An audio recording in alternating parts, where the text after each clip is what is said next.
It was a moment I'd long anticipated. My son, Daniel, was coming home after 3 long years in the army. I remember that day with such clarity, how the early morning sun spilled golden light through the windows as I prepared the house, tidying and cleaning while my heart raced. I was both excited and nervous. He'd left as a young man with dreams of honor and service, and now he was returning, stronger and more self-assured. I wondered how much he'd changed. When he finally stepped through the door, he looked different, older and more serious. His hair was shorter, his face more angular, and he held himself with a quiet confidence that took me by surprise. But then when he saw me, his face softened and his arms opened wide. I ran to him, feeling that familiar warmth as he pulled me into a hug that was fiercer, longer, more intense than I expected. My heart swelled with happiness, and I could feel tears pricking at my eyes. He was finally home, safe and sound. Over the next few days, Daniel and I spent time catching up on all the details of his life away. Stories from his training, people he'd met, the far-off places he'd seen. He shared things with me that he might have once kept to himself, opening up about fears and experiences that had shaped him. He seemed different. There was a weight behind his words, a seriousness in his gaze, and a certain intentness in the way he looked at me. At first, I brushed it off as him needing to adjust. After all, he'd been away for a long time, with little comfort or softness around him. But as the days turned into weeks, I began to notice subtle changes in our dynamic.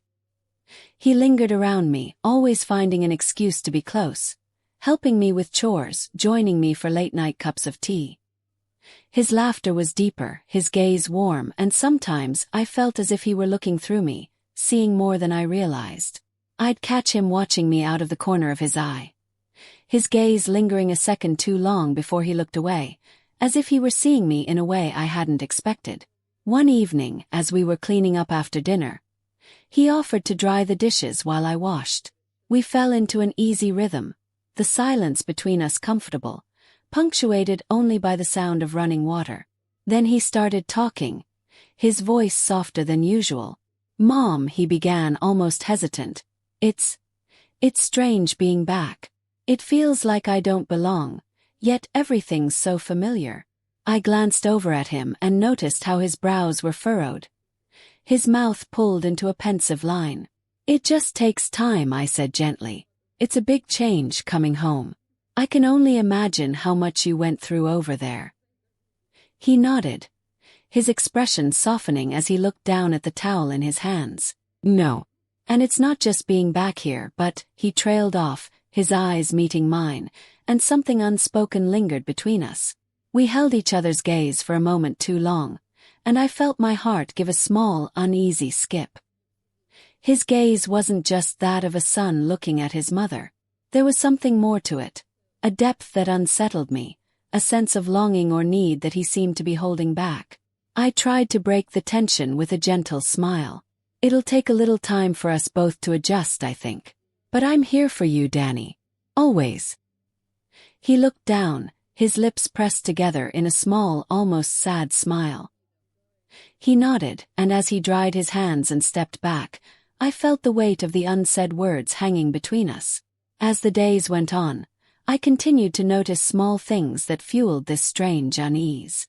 Daniel seemed to become more withdrawn, almost like he was avoiding saying something he desperately wanted to share. He'd always been affectionate, even as a boy, but now there was an intensity to it that I couldn't ignore. He'd hold me close when we hugged, his hands lingering a little too long, his eyes searching mine with a look I couldn't decipher. One night we were watching an old movie in the living room, a favorite of his when he was a child. I couldn't remember the last time we'd watched a film together like that. I felt a pang of nostalgia as I glanced over at him, wondering where the years had gone, and wishing I could somehow freeze this moment. He must have felt my gaze on him because he turned to me, his eyes warm with affection. "It's nice to be here with you, Mom," he murmured, his hand finding mine on the couch. His thumb brushed against my knuckles, a simple, gentle gesture that held so much unspoken emotion. I felt my throat tighten, an unexpected wave of emotion rising up. "It's nice to have you back, sweetheart. I missed you so much," I whispered. He gave my hand a gentle squeeze, his eyes never leaving mine. And in that moment, the line between mother and son felt blurred, as if he were looking at me not just with the love of a son, but with something else, something I wasn't ready to understand. My heart began to pound, a strange and sudden feeling of vulnerability overtaking me. I pulled my hand away gently, my cheeks warm. "I should, go check on the tea," I said, trying to sound casual as I rose from the couch. For a moment, he seemed to hesitate, as if he wanted to say something to stop me. But then he just nodded, his eyes following me as I walked away. That night, as I lay in bed, my mind swirled with confusion and questions.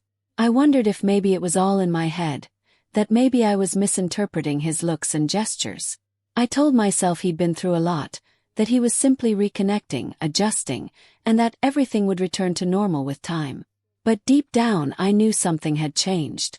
The distance, the years apart, the intensity of his experiences.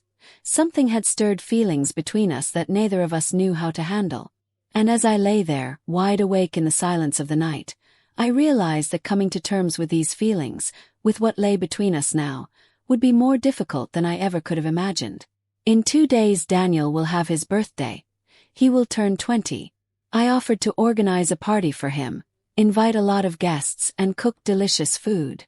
Daniel told me he didn't want anyone else at his birthday dinner, that he wanted it to be just the two of us. I wasn't sure how to respond. I had expected him to want friends, maybe some extended family or even a quiet gathering. But he'd looked at me with a seriousness that was hard to question, insisting that he just wanted to spend the night with me, alone. The day of his birthday dawned quietly, the early morning sunlight casting a warm glow through the kitchen window as I prepared for our evening. I'd made sure everything was just right. His favorite meal, a homemade cake, decorations that might seem small for a celebration but felt intimate and warm. My heart ached with a strange mix of excitement and unease. This was a night to make him feel celebrated and loved, yet I couldn't deny that small part of me that wondered if his request was more than it seemed. By the time evening rolled around, the house was filled with a quiet anticipation. I'd set the table with candles, creating an atmosphere that felt almost too intimate, and when Daniel walked in, he seemed taken aback, a soft smile tugging at his lips. "Wow, Mom," he murmured, his eyes scanning the room. "This is perfect." He stepped closer, pulling me into a warm embrace that lingered a little longer than usual. As I pulled away, he held onto my shoulders, his eyes meeting mine with an intensity that sent a shiver through me. "You didn't have to do all this," he said softly. "I would have been happy just being here with you. But I wanted it to be special," I replied, my voice barely above a whisper. "You deserve it." We settled in, our conversation flowing easily as we laughed and shared stories from the past. He reminisced about birthdays when he was little, remembering the silly games and surprises I used to arrange, and I couldn't help but laugh along, grateful to see him relaxed and happy. But as the evening went on, I sensed an undercurrent between us, something deeper and unspoken that seemed to linger in his gaze, in the way he looked at me. After dinner, we moved to the living room, settling onto the couch with our wine glasses in hand. He leaned back, watching me with a soft smile that held something new, something almost vulnerable. "Thank you for this, Mom," he murmured, his voice quiet. "It means more than you know." I felt my cheeks warm under his gaze, a slight flutter in my chest that I tried to brush off. "You don't have to thank me," I said softly. "It's just us as it's always been." But as I said the words, I realized they held a truth neither of us had quite confronted before. Over the years, we'd become each other's constant, the only ones who truly understood each other. And now, in the dim light, the closeness felt almost tangible, filling the space between us with an intensity one hadn't anticipated. He reached over, his hand brushing against mine, sending a spark through me that I tried to ignore. "I don't think you know just how much I've missed this," he said, his thumb gently brushing my hand. "Being home, being here with you." I felt my pulse quicken, my heart pounding as I looked at him. There was something in his gaze that made me feel exposed, like he was seeing parts of me I didn't know were visible. For a moment I couldn't speak. The words caught in my throat as I tried to hold on to some semblance of composure. "I've missed you too," I finally whispered, my voice barely audible. "More than I can say." His gaze softened, and he gave my hand a small squeeze, his fingers warm against mine. "I don't want things to change," he murmured. "I don't want this feeling to go away." My heart ached at his words, a mixture of love and something unnameable swirling inside me. I felt caught between the past and the present, between the role I'd always played and the closeness that seemed to be pushing us toward something I couldn't fully understand. I pulled my hand away gently, feeling a strange need to steady myself. "You'll be here for a while," I said, trying to lighten the mood. "There'll be plenty of time for us to catch up." He gave me a small, almost sad smile, as if he could sense my hesitation. "No. But sometimes I feel like I need to say it. Like I need you to know how much you mean to me." The words hung between us, heavy with a depth I hadn't anticipated. I looked down, feeling the weight of his gaze on me, and for a moment, I felt like I was standing on the edge of something, unsure whether to step back or fall. "Daniel," I began softly, trying to find the right words. "You know I'm always here for you, no matter what." His eyes softened, and he moved closer, his hand reaching up to brush a stray hair from my face. The gesture was tender, careful, and it sent a shiver through me that I couldn't hide. His fingers lingered for just a second too long, and I felt my breath catch, the room seeming to grow smaller around us. "I know," he whispered, his voice barely audible. "And that's why I wanted it to be just us tonight. You're everything to me." A silence fell between us, heavy and charged, and I felt myself searching his face, looking for something familiar, something to ground me. But all I found was a depth in his eyes that made my heart race, and in that moment, I realized that whatever had shifted between us wasn't going away. Gently, I placed my hand on his arm, feeling the strength beneath his skin, the warmth that reminded me he was still my son. "I'll always be here," I said, my voice shaking slightly. "That will never change." He nodded, his gaze dropping for a moment as he took a deep breath, his hand slipping over mine. We sat there, our hands intertwined, a quiet understanding passing between us as we sat in the stillness, knowing that this closeness was something both of us needed. And as the night wore on, as the candles burned down and the house fell into a deeper silence, I knew that our bond had changed, that we had stepped into something new, uncharted, complex, and layered with a tenderness that neither of us could deny. After a long evening together, I was feeling the weight of the day settle over me. I looked over at Daniel, who was still stretched out on the couch, looking completely at ease, his attention caught up in whatever movie he'd chosen. The warmth from the evening lingered in the air between us, but I could feel my own energy beginning to wane, my thoughts muddled by the strange undercurrent that seemed to pulse between us. "Daniel," I said softly, rising from the couch, "I think I'll head to bed. I'm a bit tired." He glanced up, his gaze warm and soft. "You can go to sleep, but stay here," he said, his voice quiet. "I'll watch a movie and you can just rest next to me. It's your couch after all." The suggestion took me by surprise. We'd had such a nice evening together, but the way he looked at me now, the hopefulness in his eyes, the gentle smile that seemed to ask for something I didn't quite understand, made it hard to say no. It was just a movie after all, and if he wanted me nearby, well, maybe I could indulge him for a bit longer. "All right," I murmured, settling back down beside him, leaning into the corner of the couch and curling my legs up. "But don't blame me if I fall asleep on you." He chuckled, shifting so he was a bit closer, and for a few moments we fell into an easy silence, the movie flickering across the screen in front of us. I felt the tension ease out of me as I let myself relax, trying to quiet the small, persistent questions that buzzed at the back of my mind. The room was dim, lit only by the glow from the television, and as I sat there, I became aware of his quiet breathing beside me, his presence grounding yet strangely charged. His arm rested along the back of the couch, just behind me, and there was a warmth that radiated from him, making me feel both comforted and acutely aware of how close we were. As the movie played on, I felt my eyes growing heavy, the day's emotions and the soft sounds of the television lulling me into a haze.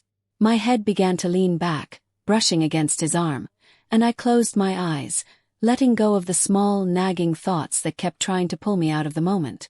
Just as I was drifting off, I felt him shift beside me, his arm moving ever so slightly until I felt his fingers brushing lightly over my shoulder. The touch was gentle, barely there, but it sent a shiver through me, pulling me back to awareness. My heart skipped, and I opened my eyes, glancing up at him, only to find him watching me with a quiet intensity. "Sorry," he murmured, his voice soft and close. "I didn't mean to wake you." I swallowed, my pulse quickening. "It's okay. I wasn't really asleep yet." He didn't move his arm and we sat there, the air between us growing thick with something unspoken, a tension I could feel in the closeness of his hand, the way his eyes held mine. I couldn't quite bring myself to pull away, even as every instinct told me to. "It's been so nice being here with you," he said softly, his gaze unwavering. "I missed this. Missed us." A lump formed in my throat, and I could only nod, my voice caught somewhere between my heart and the strange fluttering in my chest. "I missed you too, Danny." For a moment, we simply looked at each other, the distance between us feeling both vast and yet so close. His hand slipped down slightly, fingers brushing against my arm, sending a jolt of warmth through me. The small, innocent gesture felt heavier than it should have, and I wondered if he felt it too.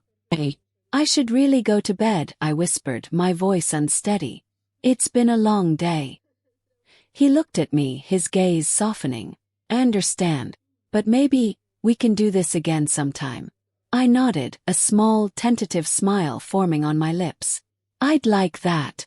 As I pulled myself up from the couch, I could still feel the warmth of his hand on my shoulder, lingering in a way that stayed with me long after I'd left the room. And as I closed the door to my bedroom, the quiet echo of his presence seemed to follow me, filling the darkness with a sense of comfort and a whisper of something more, a feeling that would stay with me, even as I drifted into sleep, unsure of what tomorrow would bring.